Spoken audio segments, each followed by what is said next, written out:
everyone being here. Coach Grinch, been excited to be along for the ride here with Coach Riley here early in the process as we work to build this thing. So let it rip. Who wants to go first? Here we go. Alex, you were here for that first week during Cal Week. What did you notice, or what did you think of the personnel when you adjusted? Yeah, it was a unique opportunity just from a timing standpoint with the single game left for the guys. So I had an opportunity to go out there to a couple practices to, like you said, have an opportunity to evaluate. I think it's a minimal evaluation.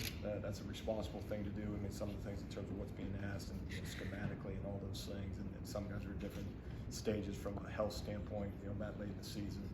But I think the biggest thing as we go into this thing, as we evaluate the rosters, is number one, saying, okay, where are we deficient, and be real honest about that evaluation. Also, with that, is don't simply raise a bunch of red flags, or sound a bunch of alarms based on minimal evaluations. And so I go back to that week and saying, okay, there's a little bit of a baseline here. You've got a little bit of an understanding who's played, and keep it in that very specific category. Then as we've come back here in these first couple of weeks, January now into February, is now evaluating based on now we get, okay, what do they weigh on that particular day? How they do in the weight room? How are they doing from a conditioning standpoint? And then combine that with some of the things that they've done in the past. And so with that, what we need to do is make sure that we're enhancing the roster, number one. And so, okay, where are we deficient? Sometimes it's easy to identify those things, but most importantly is we got to enhance those individuals with our program right now. And so there's a lot to be done in a short period of time. But what you saw was, I think, a fairly competitive group, and that's something that's kind of early on in the process. Saying a lot of guys looking to compete, which is a good starting point. Great. And then when you ask your question, I know it's repetitive, but if you could say your name, what affiliate you're with, just lots of new faces for everybody. Ryan? Hey, Coach, Ryan Young, TrojanSports.com. How would you explain your defensive scheme, and how has it evolved over your time as a coordinator? Yeah, I think it's constantly evolving. I mean, I think the game has changed. I think one of the things is as you go through it, we kind of took this system, kind of the core of this system back when we were at the University of Missouri. So that's in the SEC. That's 10 years ago now. But it was designed with a single gap approach in terms of the defensive front. So allowing guys to play in the gaps as opposed to playing in the men. And what that produced was the opportunity for guys, again, in our defensive front to have production. We took that system out to the Pac-12 at Washington State and saw similar outcomes and similar results that way. And then with that, the coverage schemes that are used behind it, a lot of it ties into the RPO that became so prevalent in college football, again, over the last decade. And so, marrying that up with that, again, single gap mindset in the front.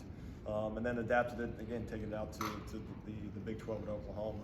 And you're seeing a little bit less in the quarterback run game and more of the RPO.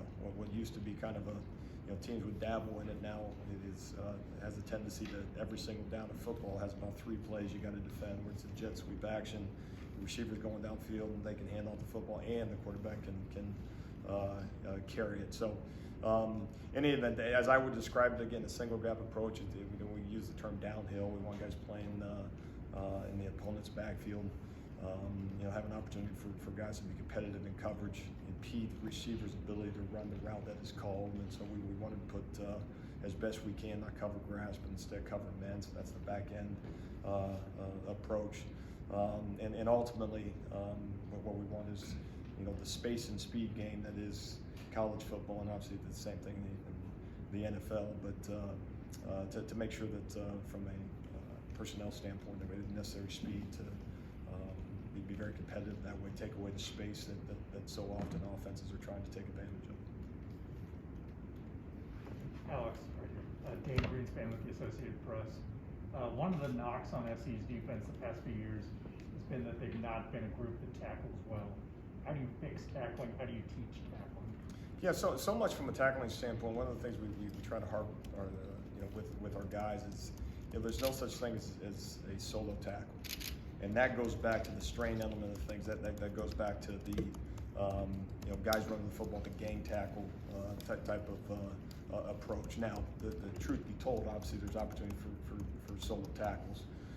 And so making sure, one, from a personnel standpoint, is you got the necessary speed to put yourself in a position to be playable on ball carriers as best you can before the play develops. You know, as again, going back to that space and speed kind of quotient that you're always looking for. Space plus speed is a major advantage from an offensive standpoint. So you're trying to eliminate those things. Can we put ourselves in a position from a schematic standpoint, personnel standpoint, and simply strain to the football that we have a chance to, before an opponent can get to max velocity, to give ourselves the best chance to get them on the ground. And then two, making sure that there's more bodies at the point of attack than simply one. And then the final phase of things is just that, being an elite tackle team. And our approach, I mean, a lot of people use the term rugby tackle, or the phrase rugby tackle.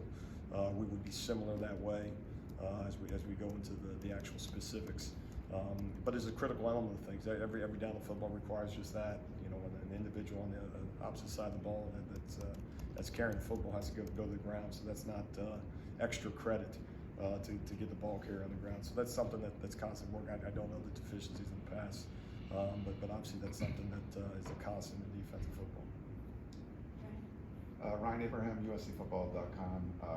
Alex, after the Bedlam game, like how crazy was that 24 hours, and how difficult was that decision to actually get on the plane? Yeah, no, I think I'm still not over the fact that we didn't win that game. We won a lot of the games in our time at Oklahoma and loved our time there. But so I appreciate you bringing up one of the few that we lost.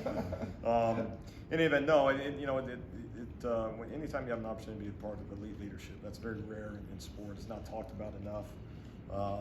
It's so often whether it's a college head coach or coaches in general kind of turn into characters in terms of how people kind of look at them. But when you see the inner workings, when you have an opportunity to be, I'll say it again, under elite leadership as an assistant coach, that's very rare in this business.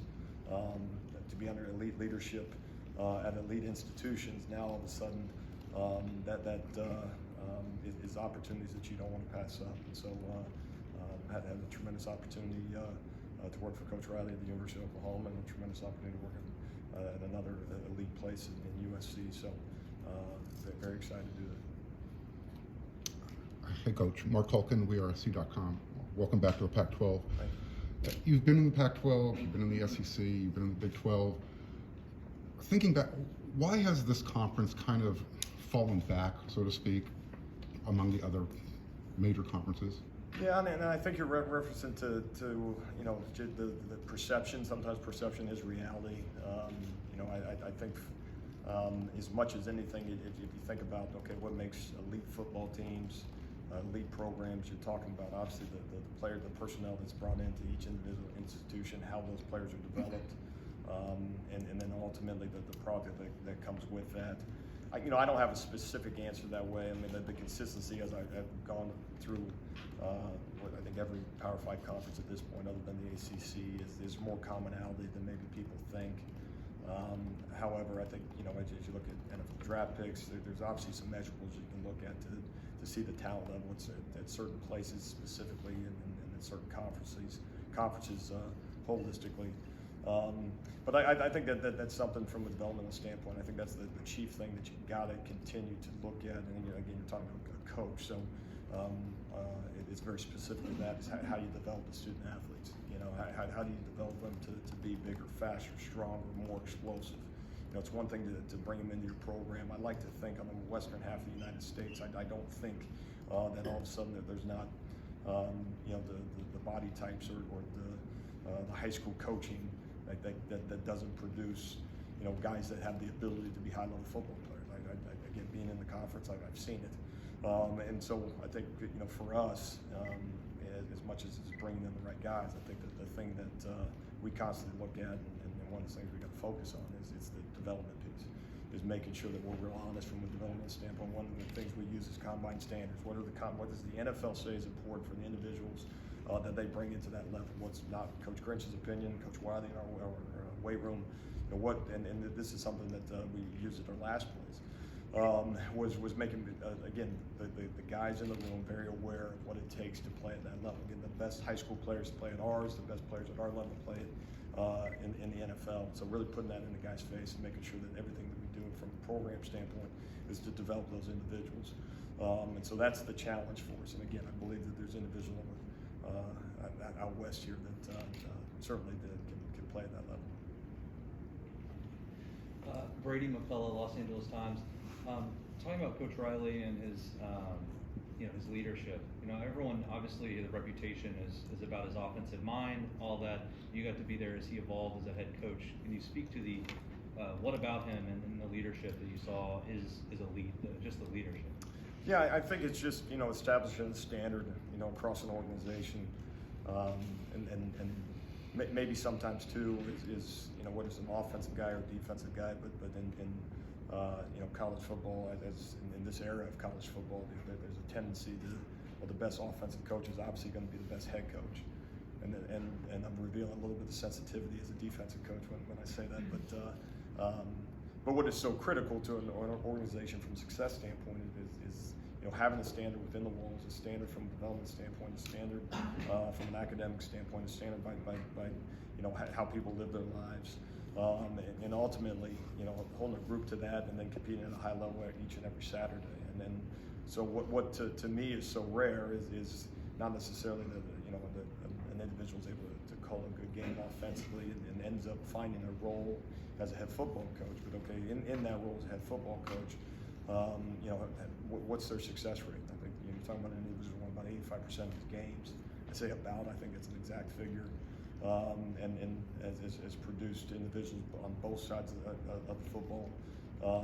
And again, we use that term a lot around here in terms of the standard, having the standard for how we compete, how we live, how we do everything that we do both from a staff standpoint and as the student athletes under his lead. But it's hard to give you, an accurate description without being in these walls on a day-in and day-out basis. And also, when you talk about leadership, it's not on your best days. It's sometimes on those worst days. And I'm speaking more from a player standpoint, and maybe even more so from a coaching standpoint. Is having those guys in a leadership role that is going to be have the players back and be in a position to be a mentor to them. As an assistant coach, you recognize that ability in the head coach. Ready, two more. We'll do Antonio. Hey, Alex, Antonio Brown from The Athletic. What were those early conversations like with Dante Williams, and what went into the process of retaining him? Yeah, I think when it comes to taking a new job at a new place, and from a staffing standpoint, obviously it's top down. From the athletic department to the head coach and on down from there, and then really what you're charged in doing is making sure that you've got the best individuals within those walls that also can develop the camaraderie and a true staff to put yourself in the best situation to be successful as a program. Some of that includes those individuals that you've worked with in the past, and obviously I think we got a good mix that way, big picture wise, specific to Coach Dante, was a guy that an individual that we've known over the course of time. Obviously, you get a respect factor for several guys as you're in the business long enough. Guys either that you've competed against on the field, competed against from a recruiting standpoint. All that stuff ties into it. And then most importantly, it's having the conversation. Can this be a good fit for your program? And so you have those conversations as you look to. Not just build a staff, but ultimately enhance a staff, especially from the situation that we found ourselves in, come from Oklahoma. It's, okay, do you do same as? Okay, well, in so many ways, yes, and then in other ways, you say, okay, how can we enhance it? You mentioned Coach Williams. I'll mention Sean Nua from the University of Michigan joining us, and there's several others in other capacities as you go through it. But having the opportunity to visit and kind of share our vision for who we want to be, what we want to be, are there advantages to sometimes having an individual that's been a part of the program, only if they're good enough, to just give us the inner workings of USC football in the past. That has zero to do with him being a part of our current staff. I think he's an elite coach. I think he's an elite recruiter. Oh, by the way, I think he's a good person. That guy, I'm thrilled to to work with, and I mentioned him, I mentioned Coach Neal, Coach Odom, as a linebackers coach who was with us, Coach Manning as well, and the lead staff, and very fortunate to have all those guys. We're actually going to end on that one, so we have our next coach here ready to go. But thank you so All much, right, thank Coach you. Grinch. We appreciate